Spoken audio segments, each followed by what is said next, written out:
Good morning, Internet. Welcome to real life. It is cold. The bike is cold. I'm toasty warm because I have layers. Riders have layers. Bikers have layers. You get it. We both have layers. Don't stall. Don't stall. Don't stall. Don't stall. Don't stall. So this bike doesn't like the cold. If you try to put it in gear and give it some throttle, it usually just if it's cold. So you have to give it a lot of throttle. Wait a bit and it'll lurch and then it'll go. Don't want to stall. Yesterday I did stall because it was cold. Not the weather. The weather was awesome yesterday, but the bike was cold, and then that light came on. And most likely the light will just go away. So I really wanted the bike this morning because I'm riding to CDL school, and it would be so cool if I could ride the bike there every morning and back, because it's a 15-minute stretch of highway. And of course I can, but it's been very cold. Right now it's 45. That's pretty cold. And it's going to get up to 60 by the time I go home. Like, oh man, the ride home would be awesome. So I'm just going to bear with the cold this morning. And I know that highway noise isn't particularly fun to listen to. But like, I wanted to make a little video or record while I'm going, because I had the bike out and maybe give an update on CDL school, what that's like and how it's going. And I'm going to record on the way there, and I'm going to record on the way back to see the change in light and weather and stuff, because I want to give some thoughts about how the day was after the day went. But let me catch you up. Ooh, stop. Ooh, there we go. The cold was getting up in my belt. So I think I said this. I got a really cool opportunity to go to CDL school. I planned it out quite a bit. My intention was to go at this time of year. I had to take off some motorcycle coaching, which is a bummer, but this is working out really well time-wise. All it costs is my time. And I got to do it at JUCO, which I'm obviously biased toward that school because I coach at that school. And they have a cool facility out in Edgerton, which is where I'm going. I'm not going to record while I'm at school because I don't know if I'm allowed to. I think it'd be really cool to wear like a body cam and then record yourself in the cab doing this stuff. I'm really annoyed about this guy just sitting in that passing lane, but there's nothing I can do about it. And if you're wondering why are you sitting in the middle lane, it's because this lane becomes an exit only, and I know that. Oh, there you go. Woo! On the first day, they just threw us in. They just took us from one of the trucks and were like, you're going to do this, this, this, this, this, and they're going to do this, this, this, this. Like, we watched the instructor do it, and I was like, okay, I kind of like this approach of just dunking your head in. Here you go. It was like, I don't know, it made sense to me because it's not like it was there to overwhelm me. It was just there to go, this is what we expect you to do. And I think most of us understand we're going to be there for several weekends. My class is like 2 months going there every weekend. You're going to have time to figure all this out, but it was nice to see, okay, this is what it all looks like. And I'm sure it'll start to make sense. And after the first week and the first 2 days, it already made a lot more sense. And then I didn't do any studying. When I was at school, I reworded all the books into my own notes on the second day. And then that work week between the first weekend and second weekend, I didn't read it or study it, and because I didn't have time, and also I'm lazy. And then when I got into the CDL school the next weekend, I remembered most of it, and I did good according to the instructors. Actually, I did very well, but I'm not going to give myself too much praise. I'm a perfectionist, I guess. But the point is, I was a lot more comfortable the second week. I'm like, this is great, dude. 2 weekends and I'm already doing just fine.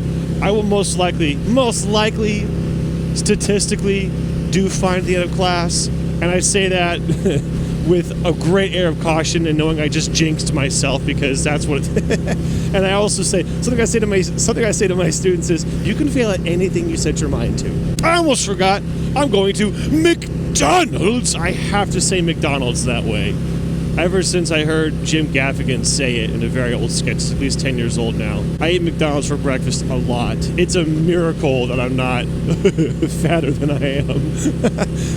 But I'm going to pick up McDonald's. Wow, I spent too much time behind the wheel of my work car. I was like, why is adaptive cruise control slowing me down right now? Oh, yeah, right, this is real life. Just to be vain for a second, what do you think of my jacket?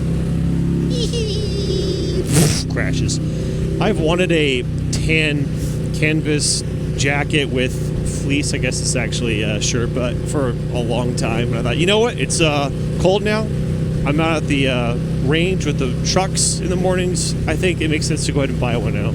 So I bought this one, and boy, it is special. I even have a Carhartt hoodie underneath with shirt on it too. It's like, so cozy. Now, I'm not going to be in the habit of riding with this. I like riding with my gear on, but if I'm riding to a place where I need to wear this, then I guess guess it's okay. But I mean, I can feel it's cold out, but I'm also pretty warm. This is a nice coat. It's the nicest article of clothing I've bought in a long while. McDonald's! Yeah, dude, it's so nice to bring this bike out onto these roads. So glad I brought this bike. It's a shame it's just gonna get colder, because, man, this freaking rules. I'm bringing my car out here. Just boring and lame, but it's been, like, freezing. But, like, not today! So I have to go in the store, because most drive-thrus do not register a motorcycle sitting there, and I end up sitting there like a dunce for however long. Oh, good. I have to go inside. Inside! Thank you, sir. Microwave. Thank you, sir. May I please have a bag with a cup holder in it? So I can put this in my backpack? I don't need a sticker. That's okay, though. Just the cup holder. Thank you so much, sir. Appreciate you. McDonald's. Oh my gosh, that bike looks so freaking cool. Yes. Look at it. I'm getting a new plate. This is technically expired. But not my fault, because I paid for it the day I got the paperwork in the mail, and the state said, we're not doing online renewals this year. You have to do it by mail. I'm like, cool. So I submitted with my check and the request for the plates. 3 weeks later, I got a letter back that's saying, yeah, you can't use the number 0 in your plate, so you have to resubmit. And I was like, that's cool, because on the 3 forms I read online, it doesn't say anything about not using the number 0 in your personalized plates in Kansas. Awesome. So I resubmitted, and it's now like a week into November. And I did get a letter back like on the 1st of November saying, yeah, okay, we're sending your stuff. I'm like, yes! So I have pictures of those receipts. And I got the registration in the mail. I have pictures of that. So, I mean, worst case scenario, if I do get pulled over, I think if I have a reasonable person, they'll know that, yeah, I'm not like out here trying to drive with expired tags. I've literally already paid for them, just waiting for them to come in the mail. So, all right, perfect. I'll get there, and I'll have like 10 minutes to start eating, and I'll be hanging out on the range today. Nice. Nice. Whoa! I barely leaned. It just slid. Like, gosh, it sucks. Two C8s and one C7. But yeah, that was stupid. The bike slid. It must be so cold that it just went. Okay, I'm gonna go nice and slow because apparently this bike wants to kill me. Man, that was really stupid. I barely leaned and it just slid. Like, Jesus freaking thing. Man, if it wasn't so cold, it'd be really nice right now. I like this.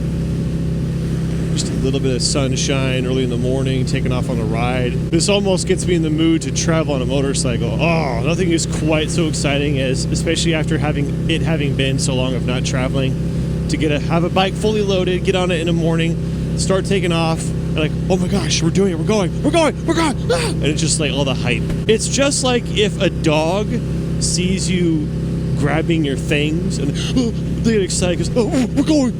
It's kind of like the same feeling. The bike is going. It's all the signs I'm about to go on a trip, so I'm getting excited. Damn, I gotta remember to close this vent because it's winter, so now I don't need this air coming in and cooling my face off. Maybe this too. Yeah, I forget. Wintertime comes, close those vents. Something else I really need to do is wash the liner of the helmet. I didn't do that last year. Usually every year in the winter, take the liner out, hand wash it, hand dry it. It really helps. It's really nice. It's the perfect time to do it once a year in the winter when you're not using it. Wash your liner, make it keep it less stinky. Hopefully, I don't know if this is the case. It helps it to not break down as rapidly. But anyway, I'm looking forward to washing it. But we're not there yet, dude. It's early November. I bet it won't be unrideable. I bet it won't be too bad until like January. I think we got a couple more months of like days on and off. Oh, the bike's like, let's go. Speaking of which, I'm gonna take a shortcut through here. Pretty sure I can. Look at the trucks. Look at the trucks. Don't slide. I don't trust the bike anymore. Yeah, shortcut right through here. That's what it's like to have a truck. It's kind of weird going by trucks and seeing things I hadn't seen before, you know? Pre-trip inspections, I can't remember what it's called, is identifying different parts of the truck and making sure that everything is the way it's supposed to be and using very fancy verbiage to say that this is what the part is and it's working properly and all that. So after having drilled that a few times, when I go by trucks now, it's like, oh yeah, it looks different. It's kind of interesting. I guess it'd be like if you drove cars with your family as a kid and then you became a mechanic. you learn all that stuff, and then you look at your family car, and suddenly that car looks different because you're looking at things you never saw before. Anyway, I'm almost at the school. I'll go ahead and pull in. I don't see why you can't see outside the facility. There's no rules against that. There it is, this neat little place. It's, what is it? Not 2 years old. It's pretty darn new. And it's really fancy. It's small, but it's fancy. I'll talk more about how today went afterwards, but there's the range in the back. I'll just keep my camera up here. There's a car behind me, so I'm going to pull in close like this so he doesn't think I'm trying to swing out in front of him. There we go. And I'll do this. Alrighty then. I will continue recording after class today, and the motorcycle will be right here. Even though it's 60, it is remarkably cold. I'm glad I was wearing all this. I'm wearing all this tomorrow, and it's going to be below zero. Not excited about it. One of the students jokingly said he gave me $20 for riding here on the motorcycle tomorrow. I was like, I'll do it, $20 is $20. And he was like, well, you probably don't live far away. I was like, no, I don't. I'm like, it's a 15-minute ride. And I said, that's why I won't do it. But now on principle, I'm like, well, I totally could do it, and I want to do it, just to, not for the money, just on principle. I would like the idea of riding the bike here tomorrow, but I'd be miserable. It's going to be below zero, but I don't know, man. I might. Today was a long day in a good way. Drilled on everything and kind of mentally taxed ourselves. There's only so much you can learn in a certain span of time, and there's such a thing as overtraining. I feel like I got all the training I could get in today, so that was cool. I really like how lax it is. I mean, there's a general structure of curriculum we're trying to follow by day, but then within a day, it's either, hey class, we're all doing this now, or half you are going to do this, and you will do this. Don't stall, don't stall, don't stall, don't stall, don't. All right, cool. There's a little bit, but I got it. And then sometimes it's like, hey, go out and play with the trucks. You have this time to go do what you want to learn. And then all the students were all good about just helping each other. It kind of naturally works that way. So you have a group of like 2 or 4 together on one truck, and you all work together by going over the book and the checklist and working on memorizing and learning the parts, and then memorizing the routines and stuff, and then helping each other with the maneuvers. It's really cool. I like the atmosphere. Frustratingly, I did worse on my maneuvers today than I did last week, but it's okay. It was day 5 out of, how many days is that? 16 days? 16? Yeah, so, I'm not even halfway through. Oh, already then. Man, it is cold. I am surprised. I'm not wearing my thermal pants right now. I kind of wish I was. Just like, wow, I can't believe how cold it is, even though it's 60 degrees. That is a lie, man. It is a fake 60. It is cold. Jeez. That wind is also kind of mean. Ugh. It's actually really windy. I imagine it'd be hard to hear me talking, so I don't have much to say anyway. I'm going to go home and have a fat cigar before it gets too damn cold, and that'll be it because, dude, fall is gone. There's no fall. It's winter now. So this poor bike, I don't know when I'm going to get it Friday again. It's very sad. But it is what it is. Hey, I hope you didn't suck too bad. I hope you enjoyed. I appreciate you all. I hope you're all doing well, being good. I'll see you all later. Bye.